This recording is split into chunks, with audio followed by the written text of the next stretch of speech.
Hello, Armenia. Hello, Kazakhstan. Никол Пашинян провел телефонный разговор с президентом Азербайджана Ильхамом Алиевым. Это первый исторический прямой телефонный разговор между лидерами Армении и Азербайджана без посредников.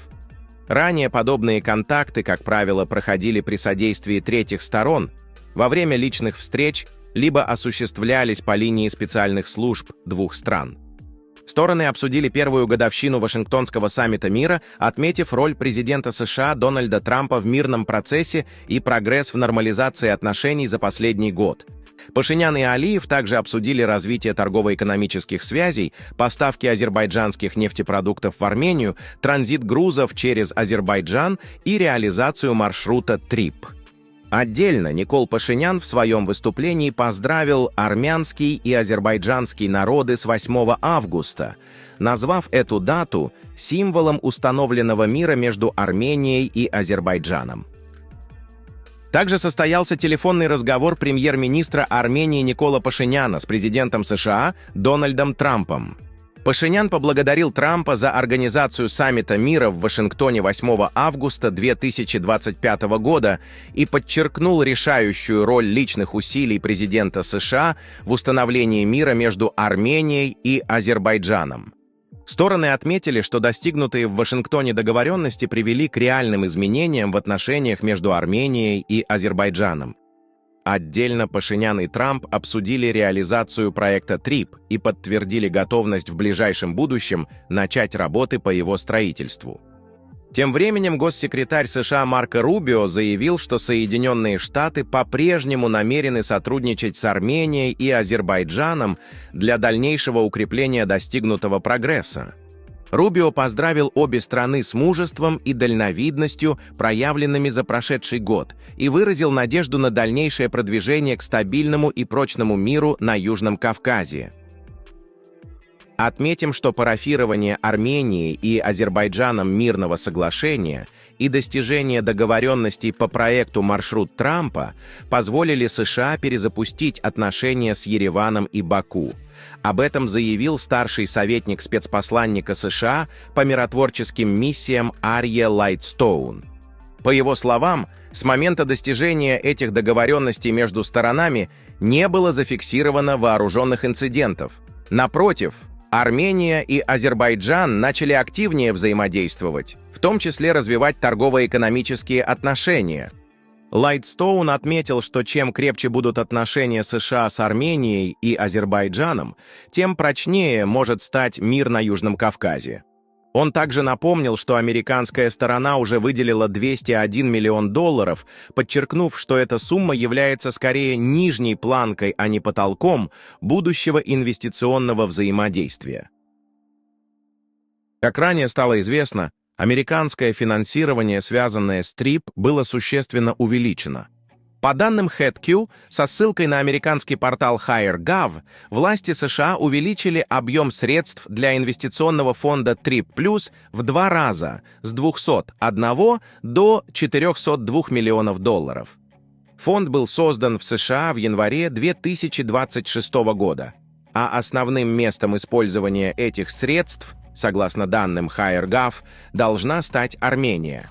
Срок реализации финансирования рассчитан до конца 2036 года.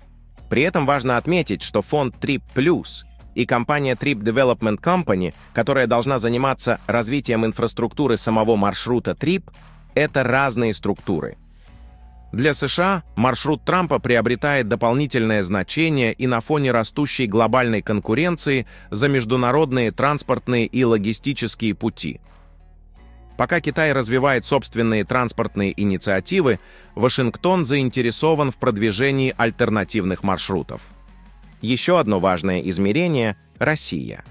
Реализация новых транспортных проектов на Южном Кавказе способна изменить существующий баланс влияния вокруг региональных логистических маршрутов и в перспективе стать еще одним фактором в отношениях между Вашингтоном и Москвой.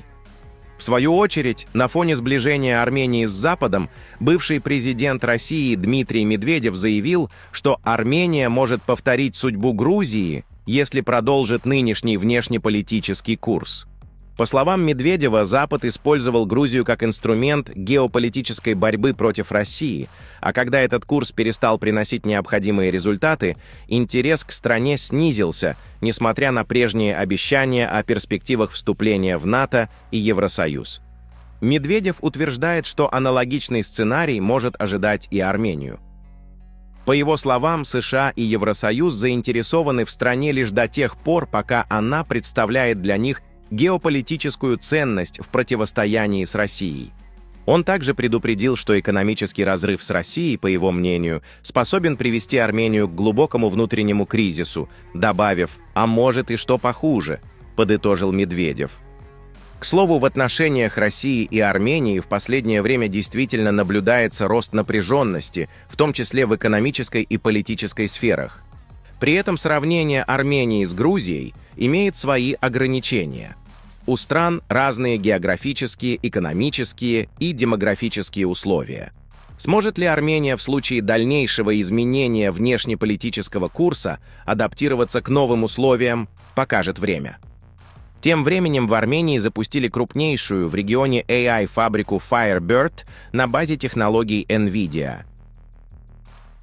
На церемонии открытия в Раздане присутствовал премьер-министр Армении Никол Пашинян, вице-президент NVIDIA Реф Лебаридян, представители США и Казахстана, а также руководители международных технологических компаний.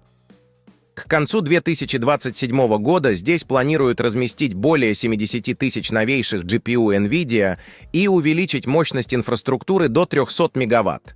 Кроме того, NVIDIA намерена инвестировать непосредственно в Firebird, а одним из первых клиентов армянской AI-фабрики стала компания Perplexity. Ожидается, что проект позволит превратить Армению в один из крупных региональных центров вычислений для искусственного интеллекта. Армению и Казахстан с запуском новых проектов также поздравил президент и генеральный директор NVIDIA Дженсен Хуанг. Hello, Armenia. Hello, Kazakhstan. «Привет, Армения! Привет, Казахстан!» заявил Хуанг, отдельно поприветствовав премьер-министра Армении Никола Пашиняна и руководство Казахстана. По его словам, создаваемая инфраструктура позволит исследователям, стартапам и компаниям двух стран развивать собственные технологии искусственного интеллекта и интегрироваться в глобальную AI-экономику. Хуанг подчеркнул, что NVIDIA гордится сотрудничеством с Арменией и Казахстаном и поддерживает развитие AI-инфраструктуры в обеих странах. Таким образом, Армения и Казахстан делают серьезный рывок вперед в сфере искусственного интеллекта, стремясь занять свое место среди новых технологических центров региона и привлечь крупнейшие международные компании и инвестиции. Пишите свое мнение в комментариях и подписывайтесь на наш канал, чтобы не пропускать самые важные и актуальные новости Южного Кавказа и всего мира.